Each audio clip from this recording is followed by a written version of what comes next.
Assalamualaikum warahmatullahi wabarakatuh. Saya akan memberitakan tentang Pomegranate Kiss Gummy Bear.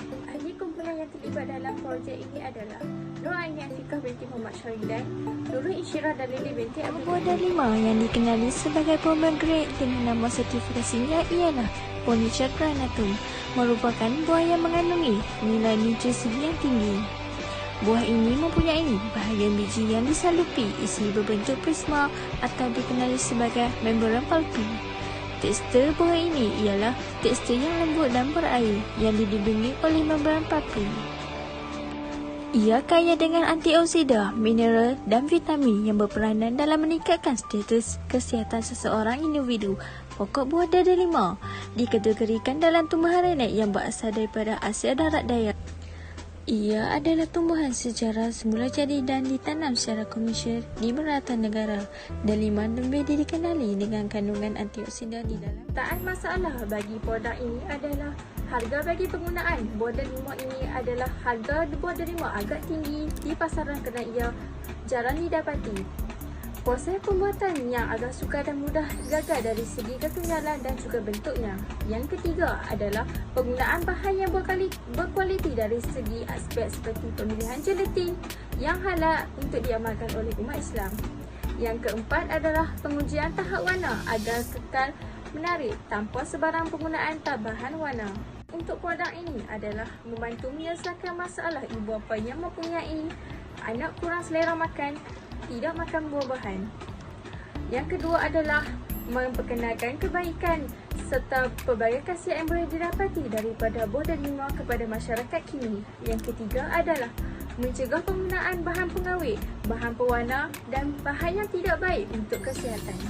Proses pembuatan adalah kaedah pendidikan cecair. Suhu 100 darjah Celsius tempoh dalam 5 minit. Kaedah kedua adalah kaedah penunjukan. Suhu 4 darjah Celsius tempoh 15 hingga 30 minit. Kaedah yang ketiga adalah pengujian kekenyalan dan juga bentuk. Untuk projek, yang pertama adalah ruang lingkungan kajian. Yang pertama adalah perancangan memilih bahan utama dalam menyediakan produk menggunakan bahan yang kurang digunakan serta kurang digemari oleh menghasilkan satu produk yang menarik dan juga boleh diterima oleh masyarakat. Yang kedua adalah mengkaji kaedah dan juga dilakukan serta menghasilkan bahan yang digunakan daripada berkualiti dan tidak mendaratkan kesihatan. Yang ketiga adalah memastikan produk yang dihasilkan mengikut kategori yang diinginkan dan mengikut perancangan. Skop projek bagi yang kedua adalah saiz atau dimensi. Saiz tablet yang digunakan dan mengikut yang disasarkan ialah 90 mg bagi setiap hari akan membantu proses pertumbuhan supaya tetap sihat dan juga bertenaga sepanjang hari. Yang kedua adalah saiz botolnya yang tidak terlalu besar akan memudahkan ia disimpan di dalam bahagian beg dan di mana sahaja dibawa ke mana-mana tanpa yang ruang yang lebih banyak terjatuh, pecah dan mudah tercemar. Skop projek yang ketiga adalah sasaran yang tertentu. Yang pertama adalah pastikan gelatin yang dibancuh terlebih dahulu dan dilarutkan sehingga rata sebelum dimasukkan ke dalam keadaan yang dibancuhan. Yang kedua adalah titiskan bancuhan ke dalam mangkuk kecil yang berisi air untuk memastikan kepekatan bancuhan yang tepat sebelum mematikan api dan juga memasukkan bancuhan ke keadaan acuannya.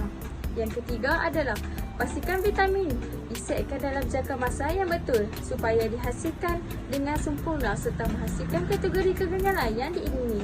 Yang keempat adalah pastikan bahan yang digunakan tidak mempengaruhi vitamin untuk cepat cair dan juga berubah bentuk. Anggaran kos bagi sebotol produk adalah buah delima sebiji yang berharga RM10, jus lemon sebotol 1000 ml iaitu RM7.99, madu 380 gram yang berharga RM8 atau 30 gram yang berharga 63 sen. Gelatin halal 100 gram berharga RM5.80, 90 gram adalah RM5.22. Sirap 150 ml adalah RM5.30, 45 ml adalah berharga RM1.59. Jumlah keseluruhan adalah RM17.68. Kajian lepas iaitu pati buah delima yang dikeluarkan oleh olive house. Ini mengandungi bahan pengawet seperti pewarna yang berbahaya kepada tubuh badan dan menyebabkan penyakit kanser. Yang kedua adalah bentuk dan fizikal juga tidak menarik perhatian kanak-kanak dan kurang gemar buah-buahan untuk mencubanya. Yang ketiga adalah harga juga yang tinggi, tidak berbaloi serta kurang didapati kerana ia hanya dijual di pasaran yang tertentu. Carta ahli kajian. Yang pertama adalah campuran 3 sudu besar jelatin ke dalam mangkuk kecil dan kacau sebati bersama 3 sudu besar air. Diamkan selama 10 minit sebelum digunakan. Yang kedua adalah sediakan 1 kap buah delima, 2 sudu besar madu serta 2 sudu besar jus lemon untuk dimasak di atas api. Kemudian kacau rata sebelum bahan-bahan dengan api perlahan sehingga mendidih. Yang ketiga adalah campurkan 3 sudu besar corn syrup ke dalam bancuhan tadi dan kacau sebati sehingga bancuhan pekat dan bertali. Akhir sekali adalah masukkan bancuhan gelatin tadi, kacau bersama sehingga semuanya larut. Yang keempat adalah alihkan bancuhan daripada api dan biarkan sejuk selama 10 minit supaya dititiskan ke dalam acuan. Yang kelima adalah isikan bancuhan ke dalam acuan dan sejukkan di dalam peti sejuk yang bersuhu 4 darjah Celsius selama 15 minit dan siap untuk dihidangkan. Jangka hasil dan juga kebaikan produk ini adalah mencegah penyakit sakit sendi, kanser, penyakit diabetes dan juga obesiti. Yang kedua adalah membantu melancarkan proses penghadaman dan juga pengepanan jantung.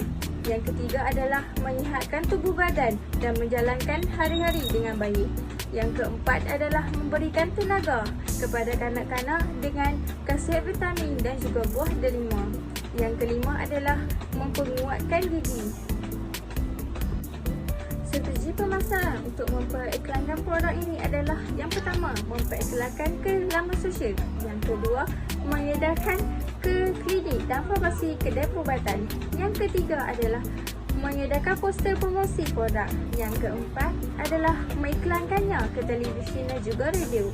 Yang kelima, memperkembangkan perniagaan dengan pengambilan ahli kepada beberapa 4 sistem iaitu leader, dropship, agent, mini agent dan juga stockist.